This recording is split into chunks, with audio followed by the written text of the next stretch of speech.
Welcome to রস বাঙালি channel. আমার চ্যানেলে আপনাদের স্বাগত। আজ করব আমি কুমড়ো পাতার পকোড়া। কুমড়ো পাতার পকোড়া করার জন্য নিয়ে নিয়েছি বেশ কিছুটা কুমড়ো পাতা, ভালো করে ধুয়ে পরিষ্কার করে নিয়েছি আর পেছনের আঁশগুলো ফেলে নিয়েছি। এখন আমি এখানে একটা পাত্রে জল নিয়েছি, দিয়ে দিলাম কিছুটা পরিমাণে লবণ। এখন এই লবণ জলেই পাতাগুলো ভালো করে চুবিয়ে রাখবো, তাতে পাতার যে কাঁটাগুলো থাকে সেই কাঁটাগুলো নরম হয়ে যাবে আর পাতায় কোনো নোংরা থাকলে সেটাও পরিষ্কার হয়ে যাবে।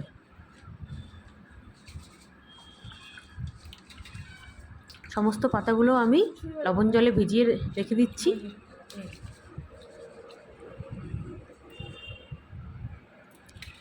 এখানে আমি একটু মশলা নিয়েছি, প্রথমে মশলাটা দেখিয়ে নিচ্ছি। মশলায় দেওয়া আছে কাঁচা লঙ্কা, কালো সর্ষা আর সাদা সর্ষা, সমস্ত আমি বেটে নিয়েছি। দিয়ে দিলাম আন্দাজ করে লবণ,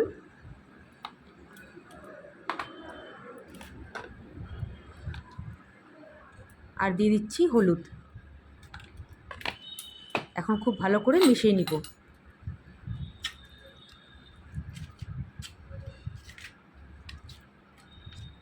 এই পকোড়াটা একবার করে গরম ভাতের সঙ্গে খেয়ে দেখবেন, খুবই টেস্টি হয় খেতে। আর খুব সহজভাবেতে করে দেখাচ্ছি। মশলার পেস্টটা সাইডে সরিয়ে রাখলাম। এখন আমি একটা পাত্রে নিয়ে নিচ্ছি কিছুটা পরিমাণে বেসন। এখানে আমি বড় 3 চামচ বেসন নিয়েছি। আর দিয়ে দিব চালের গুঁড়া।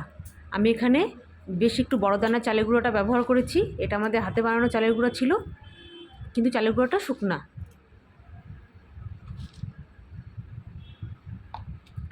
চালের গুঁড়াটাও আমি 3 চামচ নিয়ে নিলাম। এখন দিয়ে দিব লবণ আর হলুদ। দিয়ে দিচ্ছি হলুদ,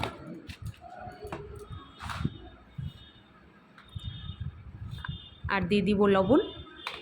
এখন খুব ভালো করে ব্যাটারটা গুলিয়ে নিচ্ছি, অল্প অল্প জল দিয়ে একটা থিক ব্যাটার করে নিচ্ছি।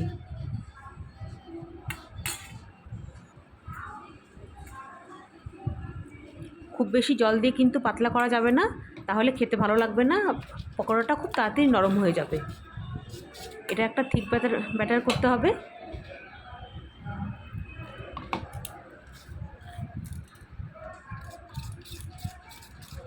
খুব ভালো করে মিশিয়ে নিয়ে যেন কোনো লাম্পস না থাকে সেরকম করে দেখে একটা ব্যাটার তৈরি করে নিলাম।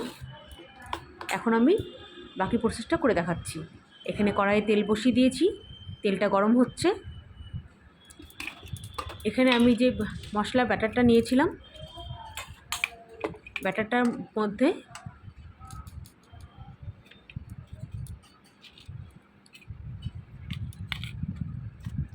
আমার যে মশলা ব্যাটারটা রেডি করা ছিল সেই ব্যাটারের মধ্যে দিয়ে দিচ্ছি আমি অল্প পরিমাণে সরষের তেল।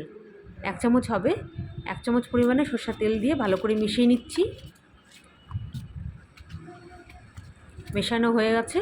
এখন আমি ওই পাতার মধ্যে, কুমড়ো পাতার মধ্যে এই মশলা ব্যাটারটা দিয়ে একটা প্রলেপ দিয়ে দিচ্ছি। ঠিক আমি যেরকম করে দেখাচ্ছি ঠিক সেরকম করে একটা প্রলেপ দিয়ে নিতে হবে।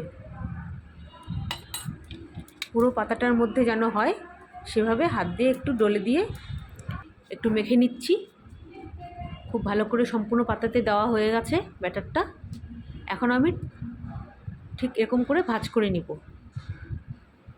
আপনারা চাইলে অন্যরকম করেও ভাঁজ করতে পারেন, আমি 2 রকম করে ভাঁজ করে দেখাচ্ছি।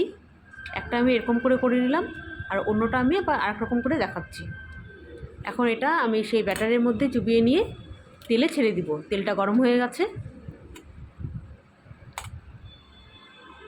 তেলে ছেড়ে দিচ্ছি। এখন খুব সুন্দর করে দুপাশ উল্টে পাল্টে লালচে করে ভেজে নিতে হবে। ঠিক আমি আরেকটা করে দেখাচ্ছি। ঠিক এরকম করেই মশলা ব্যাটারটা লাগিয়ে নিলাম। সরষে দিয়ে যে করে রেখেছিলাম ব্যাটারটা, ঠিক এরকম করে সম্পূর্ণ পাতাতে লাগিয়ে নিলাম। আর এটা আবার অন্যরকম করে ভাঁজ করছি, আপনারা চাইলে এরকম করেও করতে পারেন।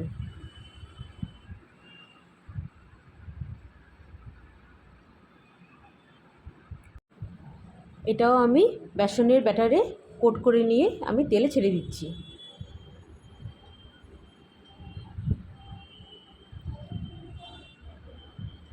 এরকম করেই আমি সমস্ত পাতাগুলোকে কোট করে নিয়ে ভেজে নিব।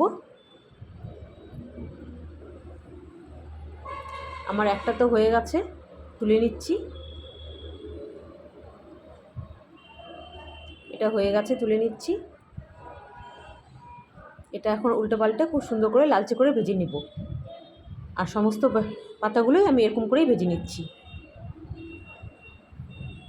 খুব ভালো করে ভেজে নিতে হবে, একটু টাইম নিয়ে না ভাজলে কিন্তু পাতার ভেতরে নরম থাকবে, তাতে বেসনের ব্যাটারটাও নরম হয়ে যাবে তাড়াতাড়ি। তার জন্য একটু টাইম নিয়ে আস্তে আস্তে ভাজতে হবে। আমি সমস্ত পকোড়াগুলো আমি এরকম করেই ভেজে নিব।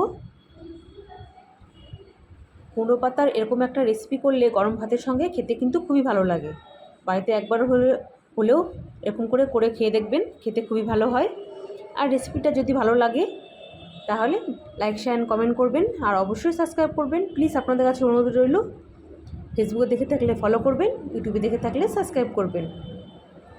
আপনারা ভালো থাকুন, সুস্থ থাকুন, দেখা হবে নতুন অন্য কোনো ভিডিওর সঙ্গে। আমি সমস্ত পকোড়াগুলো ভেজে নিয়ে প্লেটিং করে দেখাচ্ছি।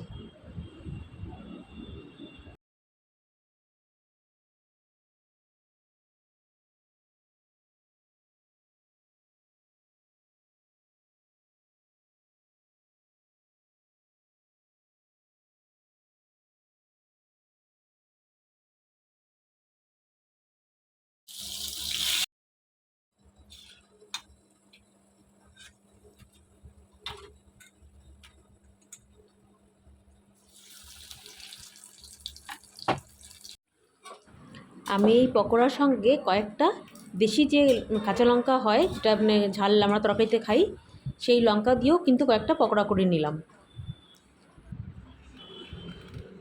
দেখুন কী সুন্দর হয়েছে দেখতে, আর খেতেও কিন্তু খুবই সুন্দর হয়েছে।